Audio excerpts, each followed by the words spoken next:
Kaalujuttude saates räägime avatult, ausalt ja tõenduspõhiselt, mis ülekaalu ja rasvumist tegelikult põhjustab ning kuidas selle keerulise haigusega toime tulla. Saate toob teieni Novo Nordisk. Kuula ja loe lisaks veebilehelt minukaal.ee. Tere taas kuulama saadet Kaalujutud. Seekord räägime ühest Eestis läbi viidud silmi avavast uuringust, mis kaardistas Eesti ülekaalu kogenud inimeste ja nendega töötavate arstide kogemusi ning soovitusi sekkumisteks. Arutleme, miks kaaluteema kipub meditsiinis jääma muude murede varju, mis ülekaalulisuse ravi kõige rohkem takistab ning millised lahendused päriselt aitaksid. Saates on meil külas rahvatervise ja käitumisteaduste ekspert, Tartu Ülikooli ja Tartu Ülikooli kliinikumi Team PerMed personaalmeditsiinikeskuse tegevjuht ja uuringu kaasautor doktor Riina Raudne. Tere, Riina! Tervist! Ja teise eksperdina on stuudios Novo Nordisk Eesti harujuht, rakendusliku käitumisteaduste magistritöö ja uuringu kaasautor Koit Tarro. Tere, Koit! Tere! Ja Riina ja Koit, teie olete siis nüüd pärast selle uuringu läbiviimist Eestis need inimesed, kes on väga hästi kursis, mida ülekaalu kogenud inimesed ja arstid ise olukorra kohta ütlevad, kus tekivad nende vahelises suhtluses arusaamatused ja miks selline lihtne soovitus, mida alailma jagatakse, ehk siis söö vähem ja liigu rohkem üksi, ei olegi paljude inimeste jaoks toimiv lahendus. No alustuseks, et mis oli selle uuringu juures teie arvates kõige selline nagu kõnekam leid, mis muutis või siis kuidagi kinnistas teie arusaamu sellest, et kuidas meil siin Eestis ülekaalu olukord on? Riina, kas sa alustad? Võin alustada, et tere ja aitäh siia kutsumast ja võimaluse eest sellest väga toredast uuringust natuke rääkida. Ma kohe võtaks esimese asjana sõna sabast kinni millelgi, mida sa ütlesid, et peale seda uuringut mina ja Koit oleme ülihästi kursis sellega, mis selles valdkonnas toimub. Võib-olla Koit on natuke paremini kursis, aga üldiselt ma arvan, et see uuring oli kvalitatiivne, ta oli väikese valimiga ja et mida me kõige rohkem õppisime on see, et see probleem on nii mitmetahuline, nii kompleksne ja nii suur, et me nägime nagu nende valimite põhjal, kui paljusid asju tuleks veel ja palju süstemaatilisemalt kaardistada. Ehk siis te saite teada, mida kõike te veel ei tea? Me saime teada väga paljude asjade kohta, mida peaks veel uurima ja et natuke räägin sellest uuringust äkki sellepärast, et see aitab meil ka mõista, nagu, mida selle uuringu põhjal saab öelda, mida selle uuringu põhjal ei saa öelda. Et nagu öeldud, et see oli väike kvalitatiivne uuring, see tähendab siis seda, et me räägime mingit fenomeni, siis ülekaalu kogenud inimestega või inimestega, kes sellega kokku puutuvad, meie puhul siis arstid ja et me ei rääkinud kõigi ülekaalu kogenud inimestega, me rääkisime väga väikse valimiga, aga ikkagi ka väga väikse, me rääkisime 12 inimesega, kes olid ülekaalu kogenud, et ka kui sa 12 inimesega räägid ja nad paljudest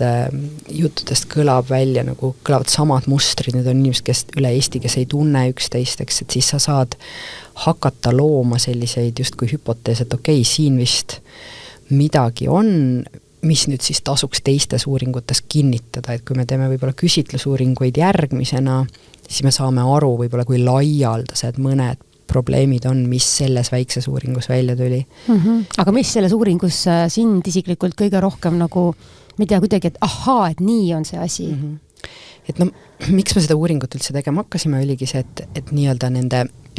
ülekaalu kogenud inimeste enda lugusid ei olnud Eestis väga palju kaardistatud. Ja see on ülioluline, et see on nagu nende perspektiiv asjadele, et keegi võib vaadata, et meil on kuskil mingi rahvatervise probleem ja selle ülekaaluga seotud, ma ei tea, tervisekassa kulud kasvavad, aga ja et noh, teeme neile selliseid teenuseid, eks, aga et võib-olla need ei ole õiged teenused või võib-olla see ei ole see abi, mida neil tegelikult vaja on. Et see oli esimene kord, kus me hakkasime nagu kuulama siis, et nii-öelda kasutaja kogemus sellest ülekaalust ja siis, et meie uuringusse tulid, me tegime ka sellise mugavusvalimi põhimõtteliselt Facebookis, ütlesime, et teeme sellist uuringut, kes on kogenud ülekaalu üle 30 kehamassiindeks ja kes soovib sellest rääkida meiega, kõik on nagu anonüümne, konfidentsiaalne, et palun võtke ühendust ja siis võttis meiega ühendust tegelikult väga palju inimesi, me jõudsime intervjueerida 12, see on täiesti piisav selle uuringuskoobi jaoks ja juhtus nii, et need inimesed, kes meie uuringusse tulid, nad olid kippusid olema sellised, kes olid nagu päris kõrge haridustasemega ja nad olid, enamik neist oli juba ülekaalu läinud lapsena. Jällegi, nüüd see ei kirjelda kõikide Eesti ülekaalu kogenud inimeste kogemusteks. Kõik ei ole ülekaaluliseks saanud lapsena, mõned on läinud, ma ei tea, 30-ndates või 40-ndates ja nende kogemus võib olla täiesti teistsugune. Aga meie uuringu puhul siis, mis nagu väga puudutas, oligi võib-olla see, mis ennast emotsionaalselt kõige rohkem puudutas, oli see ikkagi see sissevaade selles, et et kui pikalt see inimene, kes ise oli ülekaalu kogenud, kui pikalt ta ise oli olnud teada veel sellest, et see on problemaatiline, et igapäevaelu annab tagasisidet su ülekaalu problemaatilisuse kohta. Et kas talle lapsepõlves on antud see signaal, et see on probleem või siis mitte? Talle hakati seda signaali andma 10 kordi päevas ja siis sealt tuli veel selline hästi huvitav nagu reljeefne erinevus välja, et tüdrukud, naised, kes rääkisid oma lugusid, on ju, et nendel 6-5 oli just juba nagu väga varases nooruses lapsepõlves tulnud nagu selliseid negatiivseid kommentaare tulema nende pereliikmetelt, et nagu eriti naispereliikmetelt, et emalt, tädilt, õelt, mingeid selliseid tingimusi, et kui sa, ma luban sulle seda või teist, kui sa tulevikus lubad vähem süüa või midagi sellist. Nii et nagu mitmel meiega rääkinud naisel juba selleks ajaks, kui nad kooli läksid, neil olid juba tegelikult selline keeruline suhe oma kaaluga. Kuidagi neil oli nagu negatiivsed tunded, nad juba olid proovinud mingit dieeti pidada või neil oli mingit dieeti nagu peale sunnitud. Ja siis sealt edasi koolis ootas päris paljusid ootas selline nagu kestev kius. Võib-olla jällegi üllatuslik ja väga nagu kuidagi valus kuulata oli see, et see kius tuli teiste laste poolt, tüdrukute puhul siis jälle öeldi nagu igasuguseid näiteks, et ei tea, sa oled lehm või midagi sellist ja sellised nimed kuidagi jäävad külge, aga paljud olid kogenud seda kiusamist ka täiskasvanute poolt, et näiteks treenerid, õpetajad, eks, või et õpetajad ei kaitsnud neid siis, kui teised lapsed ütlesid neile väga halvasti. Ja mis võib-olla praegusest nagu keskkonnast on erinev nende praeguseks täiskasvanud inimeste puhul oli see, et väga sageli nad olid oma keskkonnas nagu ainuke ülekaaluline laps niimoodi 8-9 aastaselt, et tänapäeval tunnetuslikult nagu neid on võib-olla klassis rohkem. Et nad tundsid seda tugevamalt ja teravamalt, et nad on erinevad. Nad tundsid ennast väga erineva ja siis sealt see on kogu aeg nagu edasi läinud, eks, aga ja see oli huvitav, et see nende tüdrukuna ülekaalulisena kasvamise kogemus oli poiste omast teistsugune, et poisid või mehed, kes rääkisid oma poisi ja kogemusest, nemad pigem rääkisid, et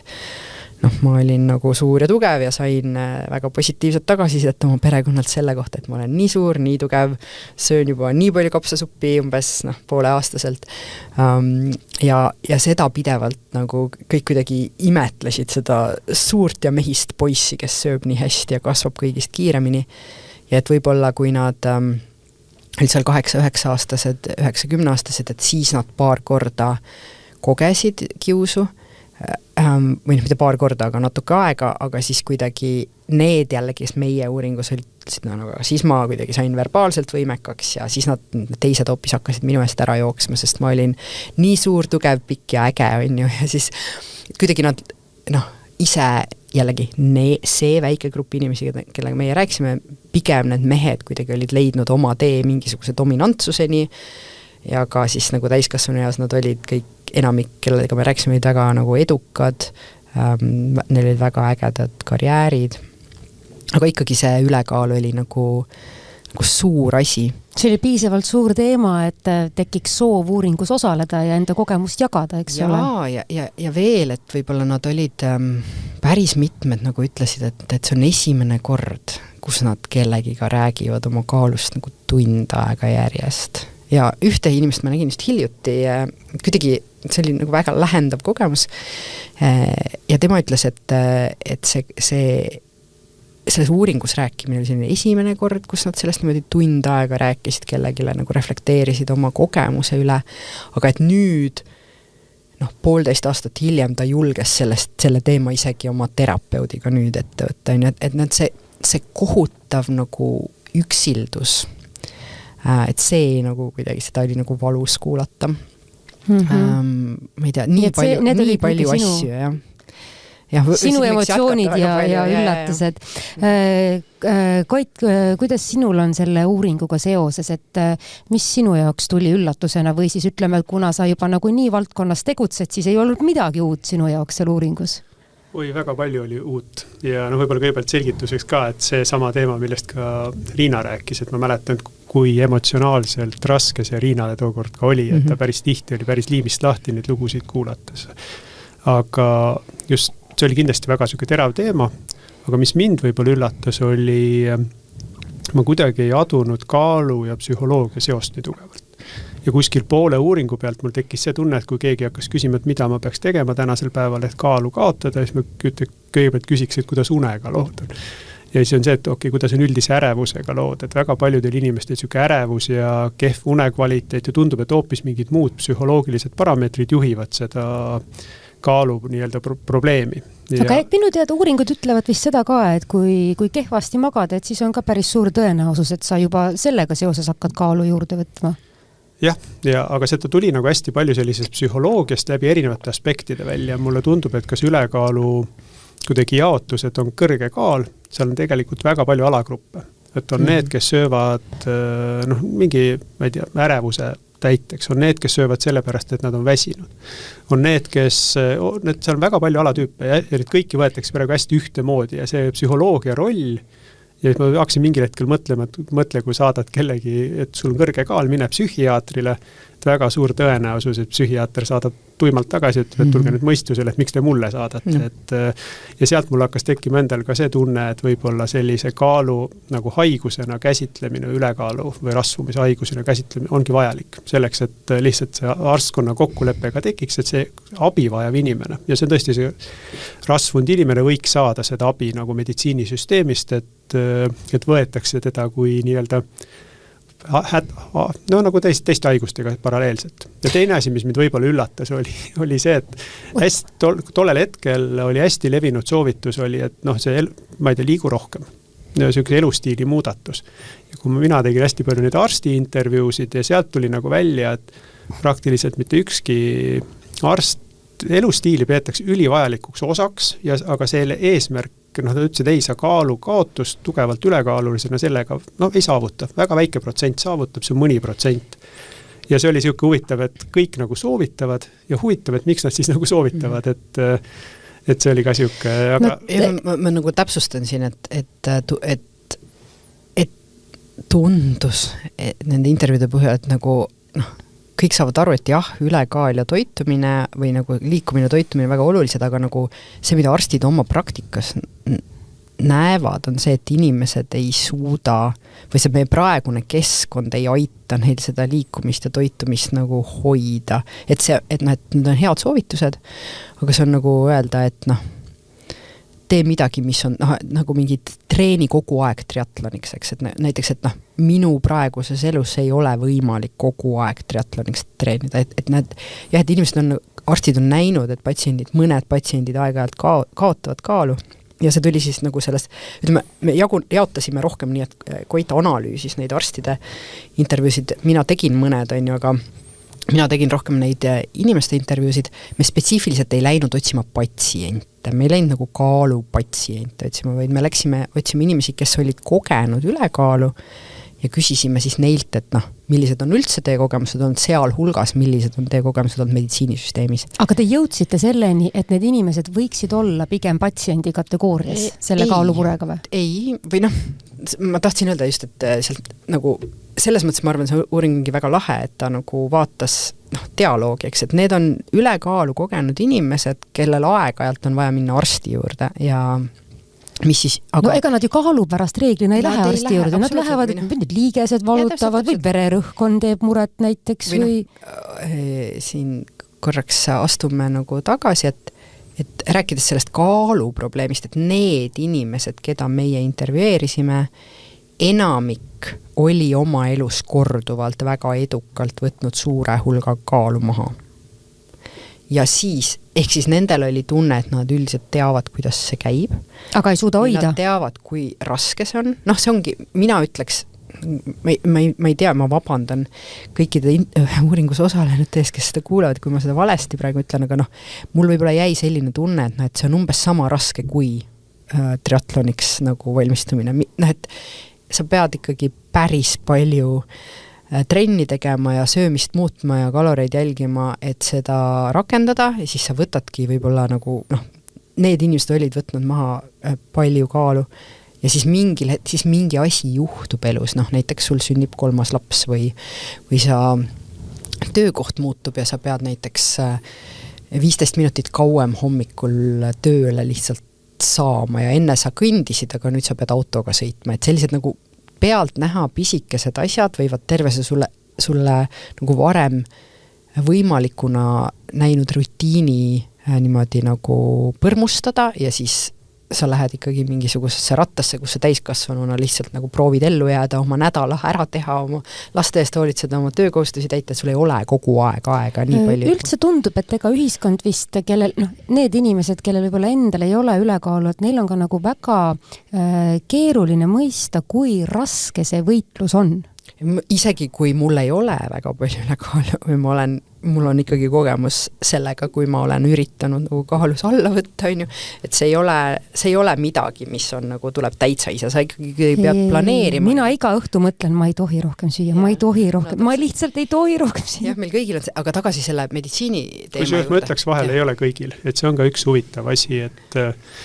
tänasel päeval räägitakse palju sellisest food noise'ist, mis on inimestel ajudes ja on selgelt ikka grupp inimesi, kellel vist see on ja tundub, et on mingid inimesed, kes üldse sellest kontseptsioonist aru ei saa, et kuidas sa siis mõtled kogu aeg toidust ja need on need inimesed, kes unustavad söömata näiteks, et kindlasti kõigil on neid tuttavaid, kes unustavad.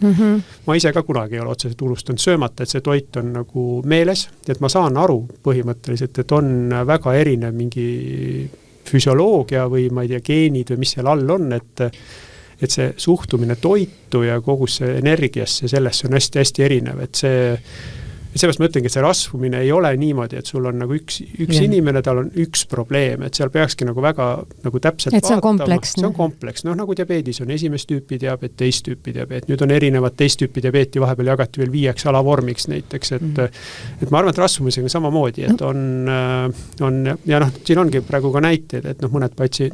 väga sarnased, et on nagu sõltuvuskäitumus näidet tuli päris mitmest näiteks see intervjuu asjast välja, aga see ei ole kõigil, aga mõnel oli väga selge siuke sõltuvuskäitumine, sarnane, Riina tõi siin võrdlust selle alkoholi uuringuga, mis ta kunagi varem on teinud, et alkoholismiga nagu sarnast käitumist oli osadel juhtud. Ja tegelikult ju päris palju räägitakse sellest, et sõltuvuskäitumise ravi on väga-väga keeruline ravi, et kui see söömisega seonduv sõltuvuskäitumine on nagu sarnane teistele, siis see keerukus ilmselt on ka sarnane. Mis aga puutub sellesse, et kuidas arstid seda näevad, siis ma olen ka viimasel ajal rääkinud ülekaalust päris mitme perearstiga ja mulle tundub, et nende suhtumises ülekaalu on toimunud päris märkimisväärne nihe, et nad juba näevad, perearstid ikkagi näevad seda kui haigust. Et kas teie uuring ikkagi ka andis sarnase signaali? Ma arvan, et siin on 2 asja, et üks oli uuring hakkas juba seda näitama, aga ma arvan, et see ka ravivõimaluste avardamine on natuke seda juurde toonud, et seal isegi üks perearst mulle ütles välja, küsisime, et miks sa siis nagu ei räägi rasvumisest kui haigusest. Ta ütles, et ma olen arst, ma peaks saama midagi teha, et meie nagu praksise võimalused on niivõrd piiratud, meil ei ole nagu inimressurssi, meil ei ole võimekust, et ravimid on natuke seda toonud, et nüüd on nagu hea rääkida nii nagu kolesteroolist või vererõhust, et me saame rääkida nüüd ka sellisest nagu haigust ja nagu võib-olla erinevatest käsitlustest. Siiani on ju bariaatria, nüüd on tulnud üks võimalus veel juurde, et on ja ka seda öeldi ka palju, et tegelikult perearstil ei ole niisugust head nõustaja võib-olla kompetent, või isegi kompetents on, aga aega ei ole alati. Et see kas perearst nagu vajaks sellisel juhul nagu enda perearsti keskusesse näiteks, ma ei tea, rohkem selliseid nagu ütleme, tugispetsialiste või ma ei tea, mis see õige sõna on, et tal oleks nagu toitumisnõustaja seal samas, kuhu inimene saata või? Seal isegi räägiti, mõnes intervjuus toodi välja niisugune nagu tervisecoach, et on isegi natuke palju võib-olla, ma ei tahaks nüüd öelda raisata, aga arsti või õde sellise nõustamise, aga see oleks vaja selgelt nõustaja haridusega inimest, kes aitaks seda inimest liikuda läbi nagu erinevatega etappide, erinevate faaside, see oli isegi mitte ainult rasvumisega seoses, et samamoodi kõik kroonilised haigused, et tegelikult see patsient vajaks sellist nagu moraalset tuge vahepeal. Et see on täpselt see, et me võime inimestele anda info, et nagu tal peab keegi kõrval olema. Mitte, et me vajame, et selleks, et motivatsioon nii-öelda tekiks ja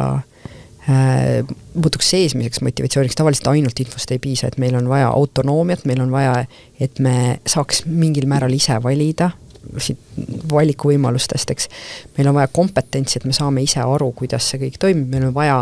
sotsiaalset toetust, et kui sa oled siin üksinda ja sinu pere ikkagi iga päev ostab jäätist, on ju, ja siis sa lähed tööle ja su töökohal on nagu laual küpsised ja sa ei tea ühtegi inimest, kes veel trenni teeb, eks. See on väga raske seda elustiili sellise nagu ise implementeerida enda ümber seda sellist nagu toetavat keskkonda ja meil kõigil on toetavat keskkonda vaja. Et kui me mõtleme, et need millised nagu meie enda trennirutiinid püsivad, millised meie enda elustiili valikud püsivad, sagedamini püsivad sellised, kus sa oled kuidagi grupis. Või sa saad mingid struktuurid endale luua ja siis nagu need on toetatud ja püsivad, on ju. Enne libisesime sealt kõrvale, et ülekaalulised inimesed, et need inimesed, kes meil intervjuudes olid, et nemad kõik ütlesid seda, et nad ei ole kunagi oma kaalu pärast arsti juurde läinud. Et nad on läinud mingi muu probleemiga, nad olid ka enamik, väga vanu inimesi ei olnud, eks, igatpidi nagu haritud ja üldiselt kõrge autonoomia tunnetusega inimesed. Kui nad olid läinud millegi pärast arsti juurde,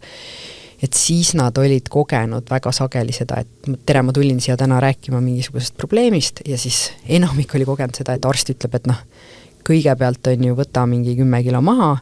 või nad rääkisid oma sugulastest, kes olid midagi sellist kogenud, kellelgi oli seal mingi diskiprobleem, eks, et seljavalud meeletud, et sa pead lihtsalt 10 kilo maha võtma ja siis me saame kuidagi ehk siis, et nad tundsid minnes paha aimamatult arsti juurde, nad peaaegu tundsid, et neid diskrimineeritakse nende kaalu pärast, et tänu oma kaalule nad ei saa praegu abi sellele probleemile, mida nad lootsid. Ja see oli, otseselt on ju, see ei tulnud meie, ma arvan, need arstid, kes tulid meie intervjuusid andma, nad olid ka rohkem mõtlevad nendel teemadel, eks, kuidagi, et nendest arstide intervjuudest nagu see täpselt ei tulnud välja, aga et seal võib-olla ongi see selline praegune nagu suhtluslõhe olnud, et ütleme, et patsient tuleb mingi muu probleemiga, näiteks ta on südamehaige või ta on mingi neeruhaiguseks. Ja see ülekaal üldse eriarstil on, need vastuvõtuajad on väga lühikesed, seal tuleb väga palju saavutada, arst peab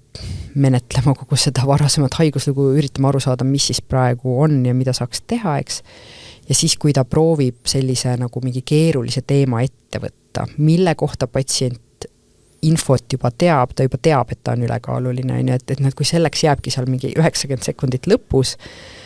siis see mõnikord tulebki välja sellise nagu, et justkui, et patsiendil on nagu lõpuks lihtsalt halb tunne, et arst seda kuidagi nagu mainis, viskas kuidagi üle lauda, et sa pead nüüd nagu maha võtma, muidu ma ei saa suga siin midagi teha, eks. Aga tegelikult see ei olnud see, millega nad täna tulid ja nad on kuidagi, see on ootamatu, et arst hakkab sellest rääkima, ehkki sellest on vaja rääkida, eks. Et nüüd, kuidas me saaksime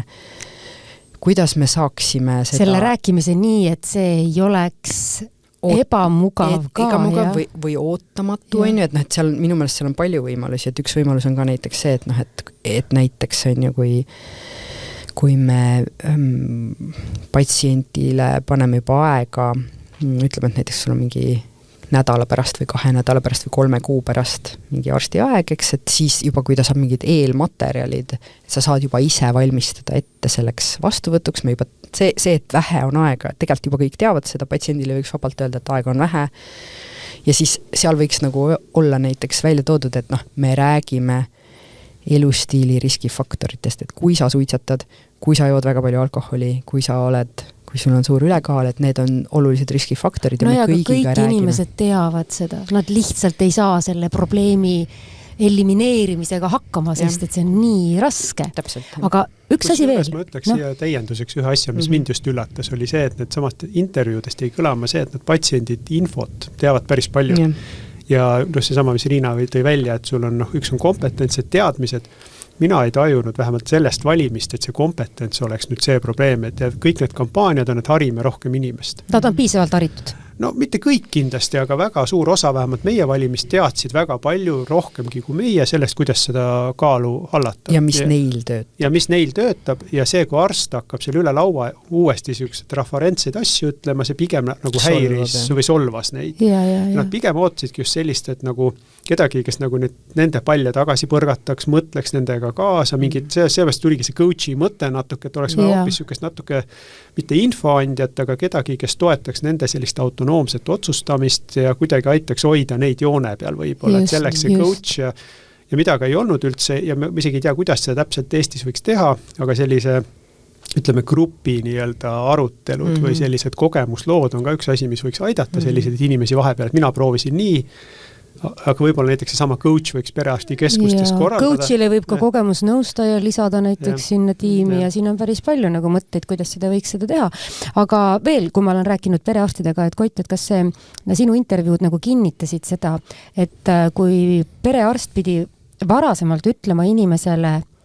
et jah, et siin on ilmselge kaaluprobleem ja inimene teab seda ise ka, siis see nende vestlus on selline, et nad küll nagu räägivad sellest kaaluprobleemist, aga perearsti sees on see teadmine, ta ei saa sellega hakkama. Ja inimese enda sees on see teadmine, ta ei saa sellega hakkama, aga nad mõlemad teevad näo, et jah, sellega tuleb töötada ja sellega me hakkame tööle. Ja kui ma nüüd olen rääkinud perearstidega, siis nad ütlevad, et lõpuks ometi on neil ka üks asi, mida soovitada, mis töötab ja see on see kaalulangetusravim, millega nad siis nagu pigem nagu opereerivad siis niiviisi, et nad kõigepealt määravad selle kaalulangetusravimi ja sellega koos käib see elustiili muutus. Et siis on nagu selle tulemuseni jõudmine on nagu palju nagu tõenäolisem. Jah, ja mõnes mõttes on see hästi õige, et see on mingil määr nagu motivatsiooni tõstja isegi mitte, sest on alguses sa tahad hoida seda tulemust, eks ole? On mingit eduelamust vaja. Ja see on ka see, et kui sa nagu see on hästi suur pingutus ja kui üldse mingit sellist nagu head, üritad tohutult dieeti pidada, mitte mingit eduelamust ei tule, et siis hästi raske on ju seda pikalt hoida, et paar kuud hoiad võib-olla, siis kaob ära motivatsioon sellega tegeleda, siis tulebki täpselt on vaja, lumi tuli maha, laps vaja autoga kooli viia, siis läheb see kõndimine ära ja kõik see hakkab nagu, see uudsus kaob ära. Et see eduelamuse hoidmine on kindlasti selline asi, mida need ravimid on toonud, aga need ravimid vajavad selgelt juurde igasugust sellist elustiili muutust. Siin on räägitud, et selleks, et lihasmass püsiks, sa pead seda lihast liigutama ükskõik millise kaalukaotusega, see ei ole üldse ravimiga seotud nii-öelda, kõrvaltoimed on seotud kaalukaotusega, ütleme niimoodi, aga seda saab vältida, kui söö normaalselt valku, liigu näiteks, et see elustiili muutus on hästi nagu oluline. Ja üldse kõik millisest nagu asjast rääkida, et see elustiil on nagu, arstid kasutasid väljendit hügieenifaktor, et me peame liikuma, me peame normaalselt sööma,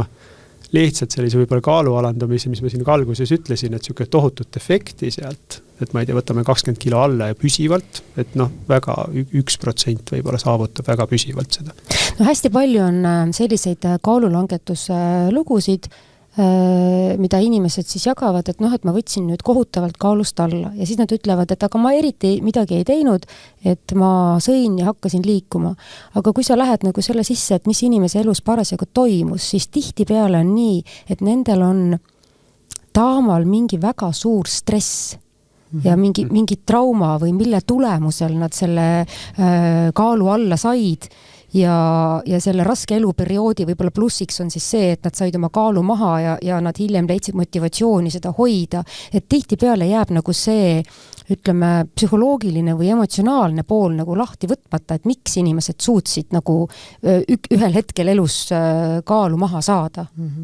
No ja siis on ka nii, et osad on need, kes võtavad ja maha. Teised ja nad ei räägi veel sellest, et see oli mul taustal. Aga teised mõtlevad, oot, aga vist ikka saab niiviisi, et käin igal hommikul kõndimas ja kohe 20 kilo kukub. Ja no see on üks hea näide, et aga on kindlasti väga suur hulk inimesi, kes hakkavad stressiga just sööma. Ja vastupidist näidet on ka, söövad tohutult palju ja see oli see, kellest ka mina siin alguses rääkisin, et ärevus on nii kõrge, et nad nagu asendavad seda, kas nad suitsetavad või siis nad näksivad. Või mis oli minu jaoks üks suur üllatus, oli see, et üks intervjuust tuli välja, et bariaatria järgselt võib olla küllaltki palju alkoholismi näiteks. Et nad tegelikult süüa ei saa. Aga sõltuvus nõuab midagi. Mingi sõltuvus tekib asemel. Mingi toimetuleku käitumist, et siis oli ainuke viis ka lõpetada täielikult alkoholi tarbimine, aga Ameerikas on tehtud uuringud, et küllaltki levinud pidi olema selline, alkoholi, mitte levinud, aga see võib tekkida väga suure tõenäosusega bariaatria järgselt, mis oli mulle väike siuke. Aga väga huvitav oli see, et eile mina rääkisin ühe endokrinoloogiga, kes ka nagu meenutas, et ta on nagu mitmeid kordi täheldanud, et kui inimene kaalulangetusravimit kasutab ja ta kaal langeb, ehk siis tal kaob see huvi nagu toidu vastu, läheb nagu väiksemaks, siis läheb ka huvi alkoholi vastu väiksemaks, et selline nagu huvitav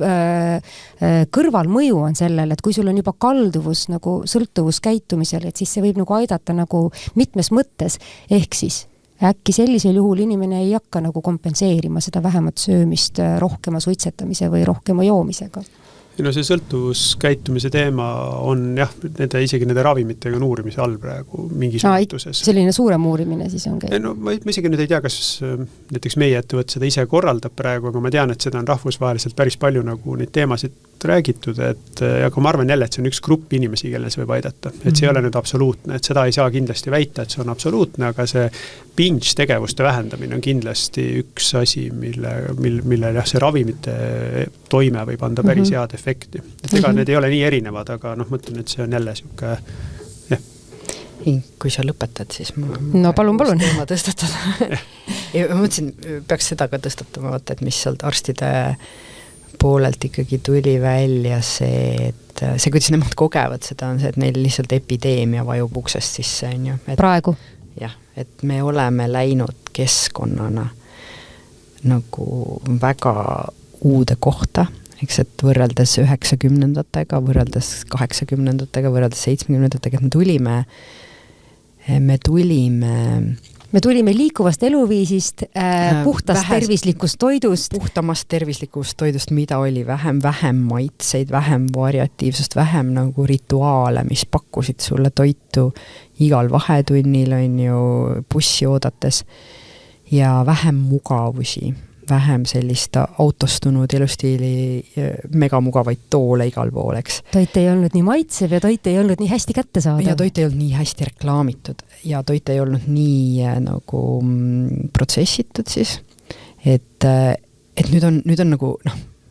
kõik need arstid, ma arvan, kõik tõid välja selle, et meil on vaja ka nagu neid süsteemsemaid ennetuse lahendusi, mis on väljaspool ja enne meditsiini.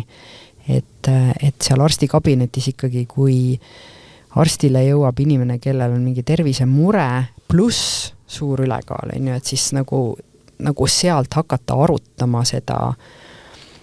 suure ülekaalu probleemi lahendust ka nagu käesolevate meditsiinivahenditega ongi ka väga raske. Jumal tänatud, meil on nüüd nagu paar võimalust seda teha, aga see suur asi, mida nad võib-olla ka ikkagi ütlesid, on see, et me eelnevalt ei tee piisavalt, eks. Eriti, mis puudutab väikeste laste ülekaalu minekut praegu. Ehk siis kõik need ülitöödeldud toidud ja liigne magus ja liigsed näksid ja karastusjoogid ja maiustused ja pluss kogu see ka istuv eluviis, ekraanid, eks, et üks inimene, kellega me rääksime just nagu pediaater, lastearst, et tema oli nagu väga-väga mures sellest, et selle pärast, et ta näeb sellist tsunamit ja et et noh, et kui lapsed lähevad seal mingi enne 10. eluaastat ülekaalu, et siis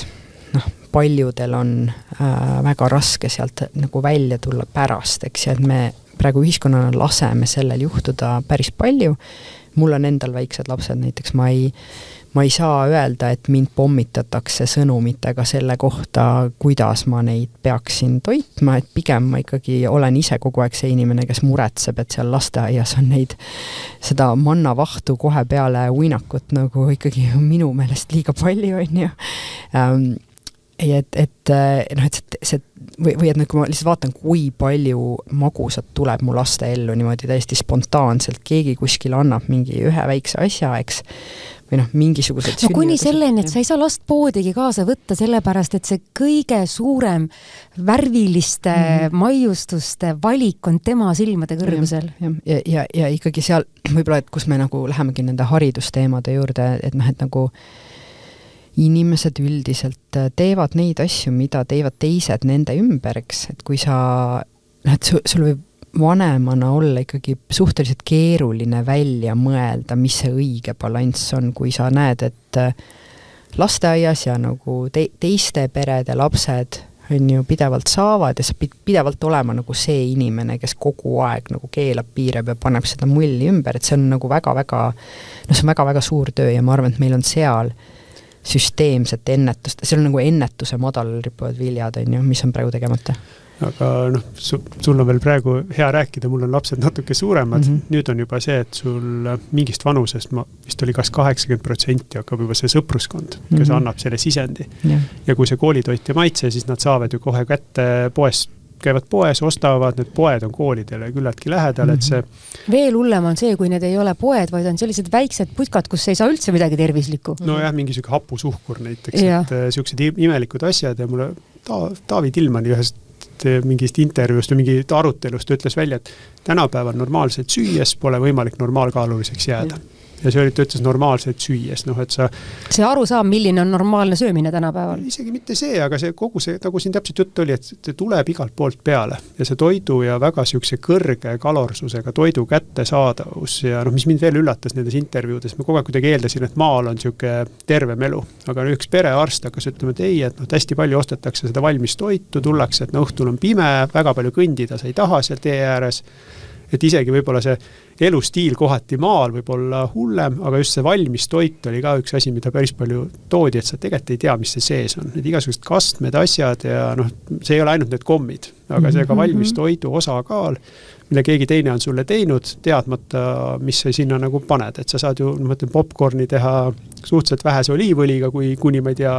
võiga ülevalatuna tohutu soolasena, et väga palju erinevaid võimalusi on erinevatest asjadest ja sama asi on salatite ja kõigi Caesari salatite asjadega, et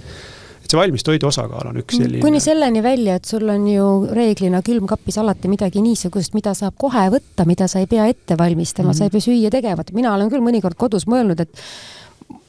ma suudan ülesöömist vältida siis, kui mul pole külmkapis muud kui toores hakkliha, sest sellega ma ei viitsi tegelema hakata. Aga nii, kui seal on kohupiimakreem, nii ma selle sealt kätte võtan. Absoluutselt. Ja noh, ma tahan nagu selle arstide punkti juurde tagasi tulla, on, et noh, minu meelest meie arstid on praegu nagu tohutult ülekoormatud, on ju, ja noh, päris keeruline seis on nagu tervise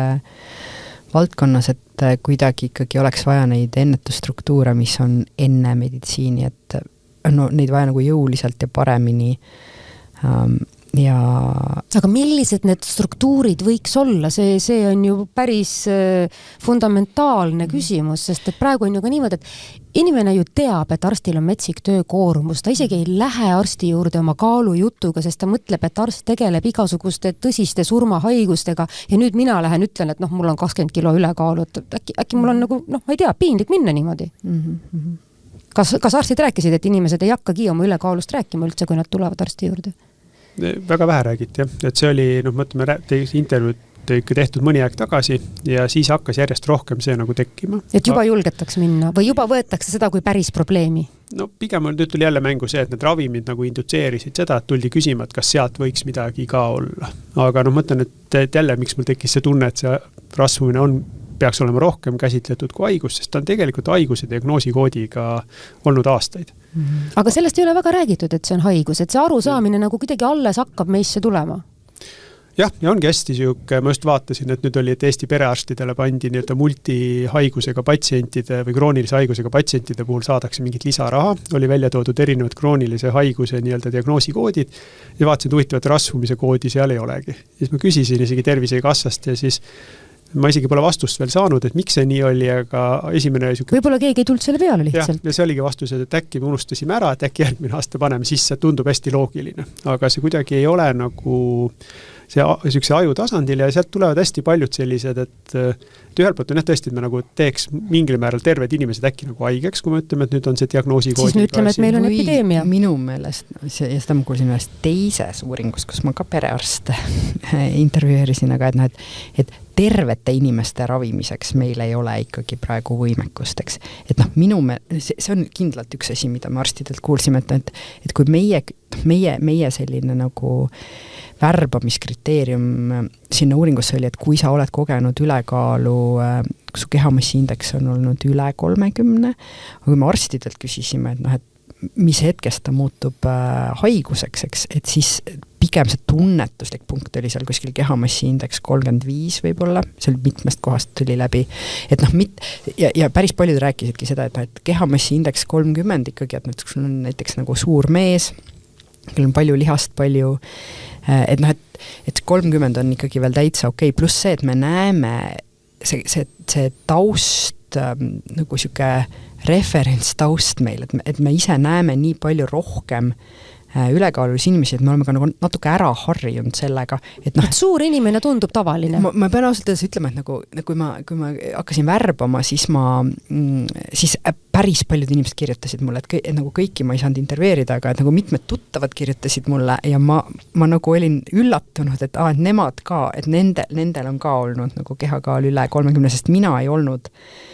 kui ma nagu silmaga vaatan, ma olen nagu harjunud see üle 30, mitte kehakaal üle 30 kilo, vaid kehamassi-indekseks. Ehk siis see, ma arvan, et seal alguse poolel kuskil ongi see, et inimestel ka arstidel ei tundu tingimata, et see on mingi haigus, mida nüüd peaks... Aga võiks asjal varem sabast kinni saada? Ma kindlasti ei taha soovitusi anda, mina ei oska neid soovitusi anda hetkel, et tegelikult olid ka väga nagu, mõnel arstil olid nagu väga head strateegiad ja kuidagi väga nagu läbimõeldud ja nüansirikas lähenemine sellele, et just, et mis need kuidas sa psühholoogiliselt juhid seda, et inimesed, kellel rohkem aega sellega tegelda, et sa kuidagi ka avad patsiendiga selle vestluse, et esiteks, et milleks sul hetkel nagu elus aega on, aga teiseks ka, et see, mis on nagu see kaalukaotuse eesmärk nagu parema tervise tulemuse jaoks, et kutsusid seda selliseks nagu tervisepunktiks, eks, et see võib olla ainult mingi 5-6 kilo vähendada, juba siis tulevad paremad tulemused. Mingi nagu, ma ei tea. Et ei pane ka inimesele kohe mingit meeletut eesmärki. Aga mõnikord on niimoodi, et inimesele endal võib olla see eesmärk, et näiteks, et tema tahab olla seal mingi kleidi suurus, ma ei tea, mingi 34, eks, aga et võib-olla ta peab nagu 30 kilo alla võtma selleks ja see arsti vaates see ei ole üldse relevantne, et see ei ole see, millega arst tahab tegelda või mitte tahab, aga ka ei meditsiinisüsteemi jaoks ei ole nagu tingimata võimalik ega tehtav, et võib-olla meditsiinisüsteemi jaoks oleks nagu hea, kui see inimene kaotaks näiteks 8 kilo ja tema mingid tervisetulemused sellest oluliselt paraneks, eks. Sul oli poolik mõte, Koit, vahepeal? Mul oli üks mõte selle kehamassi-indeksi tajumise kohta ja see oli üks Leedus, ma ei mäleta, vist tegi ka bariaatriakirurgid või keegi tegi uuringut ja näidati kehapilte. Ja väga paljud arstid panid selle mööda, et kus see hakkas see ülekaal ja kus algas ka see 35. Peale vaatamisega seal oli nii-öelda trikoos naiste pildid ja küsitigi, et kus nüüd on ülekaal. Et nagu visuaalse hindamise pealt ei saa seda teha. Samas veel üks teine asi, mida siin arstid ka välja tõid, et kehamassi-indeksit ei peeta alati parimaks, sest tõesti suure lihaskonnaga inimestel võib olla, et lihas kaalub rohkem, et seal võib olla, aga see on see rasva hulga vähendamine kehas. et mulle endal alati meenub, et minu enda abikaasa raseduse viimastel kuudel tõusis kehamassiindeksini 25, kui tal oli esimene rasedus, et kui see oleks tulnud rasva arvelt, oleks see kindlasti olnud päris suur terviserisk, et see kehamassiindeks sellepärast öeldakse, et ta ei ole ideaalne, aga ta on üldpopulatsiooni mõistes küllaltki okei näitaja, et kui vaadata nagu peale, sa ei näe nagu suurt tugevat lihastes meest, et siis võiks nagu teda päris hästi hinnata, aga see silmaga hindamine on jube raske, et see on niisugune teema, milles nagu ma ei julge kunagi kellelegi öelda, kui keegi midagi küsib. Mis teine hästi huvitav teema oli see, et kui rahulolematud on üldiselt, kui ma hakkasin seda uuringut tegema selle magistritöö raames, et enamus inimesi ja väga hea meelega räägiti oma kaalust, et see oli nagu natuke üllatus mulle ka, ennast algusest, kui hakkasime tegema, et tunniajased intervjuud, et kes see sulle tuleb. Ja et kas sa pead midagi maksma, ütlesid, ei, me intervjuude eest ei saa maksta, ei ole võimalik. Ja hämmastavalt hästi tuli ja väga palju räägiti, aga siis kõrvalt nagu inimesed rääkisid kõik tahtsid nagu praktiliselt mingit muud kaalu saada. Et sellist inimest, kes oleks oma kehakaaluga, kas nüüd ütleme, mõni tahtis juurde võtta, mõni tahtis vähemaks võtta, enamus tahtis paar kilo vähemaks võtta ja siis on täpselt see küsimus, et miks seda nagu ma hakkasin mõtlema, et miks seda nagu endale tekitatakse, et praktiliselt terve ühiskond on nagu natukene rahulolematu. Ja see on kusjuures natukene veider ka selle koha pealt, et kaalust rääkimist ei peeta heaks tooniks, aga kaalust mõeldakse kohutavalt palju. Ja need samas jälle see paari kilo mahavõtmine, täpselt kleidikaalu teema,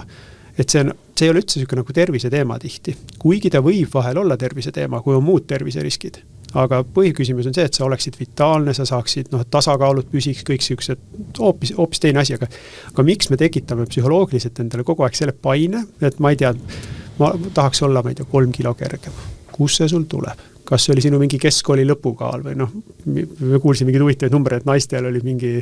pikkus -110. Pikkus -100, aga kui sa oled pikemat tüüpi, siis pikkus -110. Ei, vastupidi. Kui sa oled lühemat tüüpi, siis pikkus -110. Mul on peas. Aga see on jälle sellised nagu mingid sellised imelikud asjad, millel ei ole mingit teaduslikku väga selge, et okei, see natuke kattub nagu kehamassiindeksi mingite numbritega, aga põhiküsimus on see, et täpselt, mis on su keha koostis, kuivõrd vitaalne sa oled, et pigem ela nagu psühholoogiliselt tervet elu. Aga jällegi, et nende juurde tagasi tulles, keda me siin niimoodi pikalt intervjueerisime, et mis minu meelest oli ka väga põnev, oli see, et ikkagi neil oli, see avaküsimus oli see, et milline on olnud sinu suhe su kehakaaluga läbi elu, eks siis nad hakkasid niimoodi lapsepõlvest rääkima, aga seal oli väga selge selline arenguline trajektoor ka ja kui sa nagu praegu küsisid, siis nad paljud ütlesid niimoodi, et see ei ole mingi selge number, et ma lihtsalt tahan olla nagu tervislik ja ma tahan olla tasakaalus, on ju, ja päris paljud olid nagu tajunud ka ära, et selle tasakaalu üks komponente on mingi selline vaimne tervis ja vaimne tasakaal ja et nad kuidagi, ma ei tea, kaevavad enda sees või proovivad teraapiat või midagi sellisteks, et see on kuidagi, proovivad ennast nagu lahti muukida ja rahu teha ja väga mitmed nagu raporteerisid seda, et nad olid praeguseks loonud sellise väga turvalise sõprade ringi, kes neil on, eks, et võib-olla nagu niisiis arenguliselt kaitstes ennast nagu taoliste kogemuste vastu, mis neil kunagi lapsena oli nagu kiusatuna. Ja võib-olla veel üks nagu suur vahe meeste ja naiste vahel, et mis välja tuli, oli see, et need mehed, kellega meie rääkisime, kõik raporteerisid sellist väga suurt autonoomiat, et minul endal peas peab ära käima mingi klõps. Et ma siin nagu tean, et mu kaal kõigub, on ju, aga mingil hetkel mul endal peab sellest kõrini saama. Mõnikord meditsiin võib aidata selle klõpsuga, mõnikord mingi muu asi võib aidata. Näiteks üks inimene ütles, et ta oli varsti sündimas teine laps ja siis mingisugusel esmaabikoolitusel keegi õde ütles talle, et nagu teie kehasuurusega inimest nagu elustada oleks väga raske, kui peaks midagi juhtuma. Ja siis, kuna ta oli just saamas isaks teist korda, et siis talle tundus, et okei, see nüüd praegu tõi selle klõpsu kaaseks ja siis ta läks oma selle triatloni treeningule. Üks mees ütles näiteks, et ta põhimõtteliselt otsustab oma peas ära, ta isegi oma naisele ei ütle, et ta hakkab nüüd dieeti pidama, et ega naine loll ei ole, ta saab ise aru ja näeb, on ju, ja siis toetab.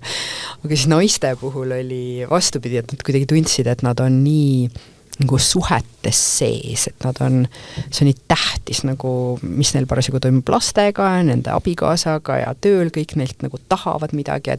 et hetkel seda aega enda jaoks võtta ja kuidagi teistele võib-olla natukene nagu piire seada ja öelda, et ma ei ole saadaval, sest ma tegelen oma triatloniga, et see oli neile nagu kõige raskem ja et nemad just väljendasid, et selline nagu mingit tüüpi grupi formaat oleks neile hea, aga jällegi mitte nagu mingisugused lihtsalt mingid tavalised inimesed, kes kogunevad, näiteks selle arsti patsiendid, kes kogunevad, on ju ITK-s kolmapäeviti kell 11:30, et sa ei taha mitte iga inimesega jagada neid oma kogemusi, aga sa põhimõtteliselt tahad ikkagi mingit nagu toetusgruppi, et natuke sellised. No see kõik on väga-väga nüansirikas, aga kui me nüüd võtame nagu selles kontekstis, et ühest küljest võib tunduda, et meditsiinisüsteemis on nii palju probleeme, et mis me nüüd siin oma ülekaaluga. Teisest küljest ülekaaluga seonduvad haigused lähevad sellele samale meditsiinisüsteemile nagu kohutavalt palju maksma, et sellega nagu ikkagi tuleks tegeleda. Et teie need viimase aja nagu ma ei tea, sellised asjad, mida te olete teada saanud, et kas need on tekitanud ka teis mingisuguseid nagu mõtteid või ideid, et mida meie meditsiinisüsteemis nagu võiks nagu muuta, et kas arusaamises või käitumises, et see normaalkaalu saavutamine olekski nagu normaalne eesmärk, mille poole me püüdleme?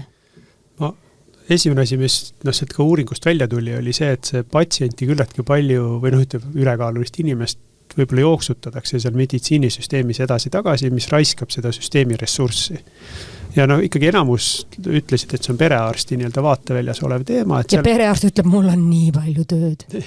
Aga eriarstid ütlesid ka, et tihti saadetakse neile, aga meil ei ole mitte midagi muud teha, kui lihtsalt nentida, et jah, tõesti on ülekaaluline, et sihukest nagu puhast meditsiinilist, hormonaalset mingit häiret või asja, et seda esineb väga harva. Et seal on võib-olla paar asja, mis sa pead tegema, kilpnäärme hormoon, ja mingid siuksed, aga mitte midagi erilist. Aga diabeet ja sellised. Jah, diabeet ja sellised täpselt, aga tegelikkuses ei ole mõtet jooksutada. Aga küsimus on jah selles, et seda peaks kuidagi süsteemsemalt hakkama vaatama. Me näiteks praegu Novo Nordiskiga siin koostöös Certificuga, kes siukest perearsti suhtlusplatvormi loob perearsti ja patsiendi vahel, proovimegi sellist nagu eelvisiiti nagu luua, et täpselt nagu Riinaga enne mainis, et mingid küsimused patsient saaks juba arstile enne ära vastata, et arstil oleks lihtsam otsustada, mida edasi teha, et me oleme ka teise perearsti platvormiga rääkinud, et kui me saame nüüd tahaks arstidega ka valideerida, aga teeks seda asja lihtsamaks, need inimesi on hästi palju ja tõesti see on õige, et siin on kuskil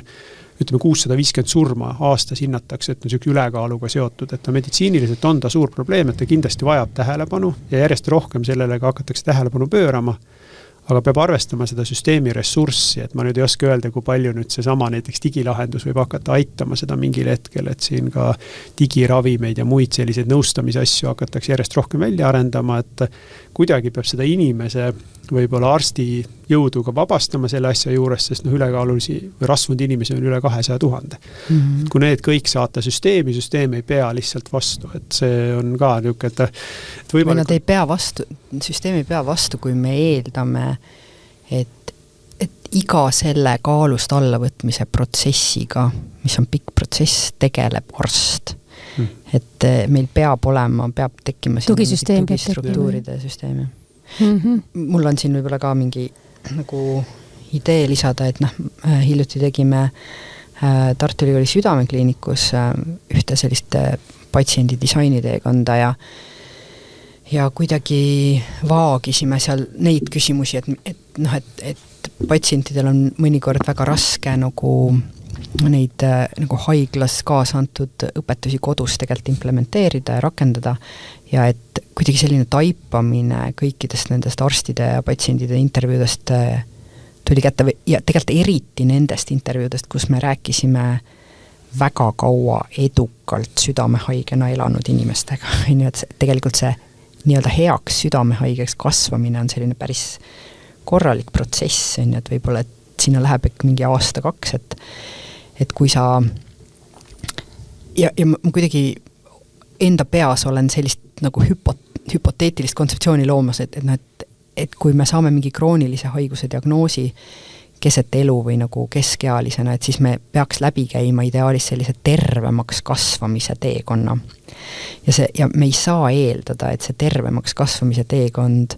juhtub 1 visiidi käigus või 3 kuuga, sest see tähendabki, et järsku kõik see normaalsus, mis mul on olnud, et see, et ma ostan Selverist endale neid asju, mida seal müüakse, mida teised inimesed söövad ja ma sõidan sinna Selverisse autoga, tulen sealt tagasi ja mul on hästi kiire ja ma istun kogu aeg, järsku see normaalsus ongi tekitanud mulle selle mustri nüüd, ma olen sellest mustrist kinni, kus mul on mingi krooniline haigus ja võib-olla ülekaal, eks. Ja kui me hakkas nagu sellest mustrist välja tulema, ütleme näiteks peale infarkti, järsku sa saad teada, et sa pead nüüd 6 ravimit võtma, et see on päris suur elustiili muutus. Pluss sa peaksid nagu iga päev kuidagi teistmoodi liikuma või mida iganes, et sul läheb vaja sellist nagu õppimise ja harjutamise nagu protsessi ja mul on tunne, et nagu see protsess saab alata enne, kui inimene jõuab arsti juurde ja see saab lõppeda nagu palju hiljem, kui ta on näiteks haiglast väljas ja me saame seal kasutada kommunikatsiooni, mis on arsti häälega, aga siiski skaleerub, et see ei pea ainult käima ainult 1-1 appointmentil, et sul võib olla näiteks mingit videoselgitusi, kus Eesti tipparstid räägiksid, kui oluline näiteks on kaalukaotus nagu südametervisele või diabeedile või et praegu kui ma mõtlen tegelikult, kuidas ma ise tervise kohta õpin, ma väga palju õpin nagu mingitelt influencer-arstidelt ja loen teaduskirjandust, aga tegelikult ka see, et mingid arstid inglisekeelses meediaruumis nagu räägivad ja selgitavad mingeid mehhanisme lahti ja mul on tunne, et nagu eestikeelses meediaruumis seda on natuke vähe. Seda on natuke vähe, jah, et need tipparstid, kellel on see kõige suurem autoriteet, on ju, mitte, et perearst saab ka kõike seda teha, aga minu meelest ka perearst vajaks tuge. Et kui meil oleks selline kommunikatsioon olemas, et siis ka perearst saab öelda, et kuule, et mul ei ole aega suga siin nagu 4 tundi rääkida, aga tegelikult sa seda haridust vajaksid 4 tundi, aga siin on ju, ma ei tea, kuulus diabetoloog, endokrinoloog räägib ja siin räägivad kuulsad südamearstid ja siin räägib sulle on ju neeruarst ja nad kõik selgitavad seda sama asja mingi eri nurga alt, eks, et tegelikult midagi sellist luua nõuab sellist tüüpi ressurssi, mis otseselt ei ole praegu nagu, mida Tervisekassa ei anna niimoodi haiglatele. Antud juhul kõige väärtuslikumaks ressursiks mulle tundub siinkohal on üldse inimeste ehk siis ka arstide aeg, mida neil ka kipub olema nagu vähe. Ja selle abiks sa saakski tegelikult nagu näiteks kui sellisene kommunikatsioon eksisteeriks, see oleks üks sellistest struktuuridest, mida meil on nagu toetuseks vaja. Nüüd on mul teile mõlemale selline küsimus, et kui saate lõpetuseks, et kui kuulaja peaks näiteks tänasest saatest kaasa võtma ühe mõtte, mis aitaks tal kaaluteemad enda või lähedaste puhul teistmoodi mõtestada, siis mis see mõte võiks olla? Mis aitaks? Et no, ma arvan, et esimene, mis kindlasti aitaks, oleks see, et me oleme rääkinud sellest ka ülerasvumisest kui haigusest, et selline, et natuke mõista seda, et see ei ole sellise nagu kalorid sisse energia liiguta ja siis selle tasakaalu teema ainult, et seal on palju keerulisem taust ja kohati see taust on hästi psühholoogiline, et need asjad ei paista välja ja selline ütlemine ei aita. Eriti selline ütlemine, nagu siit ka välja. Et söö vähem ja liigu rohkem ja ise oled süüdi ja et see asi lihtsalt ei tööta. Absoluutselt ei aita, et pigem kui tahad aidata, et siis läbi eeskuju. Näiteks vanemate puhul väiksemad eesmärgid on kindlasti, et siin Riina rääkis erinevatest asjadest, aga inimene peaks suutma hoomatavaid asju teha, et see, kui sa juba lihtsalt kutsud oma, ma ei tea, sõbra välja ja käite mõni päev kõndimas, et see juba võib olla parem asi, kui see mingi näägutamine. Näägutamine ei aita kunagi kaasa nendele asjadele, aga et selle peale nagu mõelda, et eriti, ja mis minu jaoks oli ka tohutu šokk selle asja juures, et eriti kui sul on nii-öelda tüdrukud või tütred kodus, et vaata, mis sa ütled, et see pannkoogi keelamine võib olla terve elu meeles. Et see on siuke teema, mille peale ei mõelda, aga